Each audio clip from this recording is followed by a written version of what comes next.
La peur de rater sa vie n'a rien d'un instinct naturel. C'est une construction psychologique moderne, discrète mais envahissante. Pendant des siècles, une vie réussie se mesurait à peu de choses. Survivre, transmettre, appartenir à un groupe. Aujourd'hui, les critères ont explosé.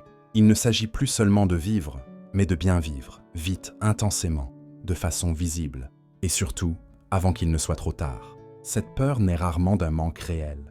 Elle naît de la comparaison permanente. Les trajectoires des autres deviennent des miroirs déformants.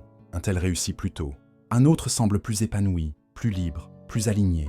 Peu à peu, une idée s'installe.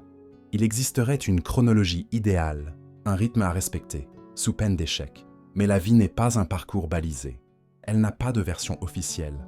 La peur de rater sa vie repose souvent sur une confusion.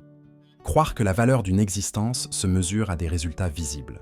Or, une grande partie de ce qui fait une vie pleine est invisible. Les renoncements justes, les lenteurs nécessaires, les périodes d'attente, les transformations silencieuses. Ce que l'on appelle retard est parfois une maturation. Ce que l'on nomme stagnation est parfois une résistance saine à des modèles qui ne nous ressemblent pas. Cette peur est aussi nourrie par l'illusion du choix infini.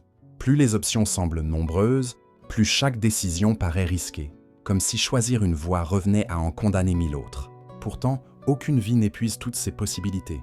Vivre, c'est accepter de ne pas tout vivre. Rater sa vie ne consiste pas à manquer des opportunités. Cela consiste plutôt à vivre constamment ailleurs que là où l'on est, dans un futur fantasmé ou un passé idéalisé.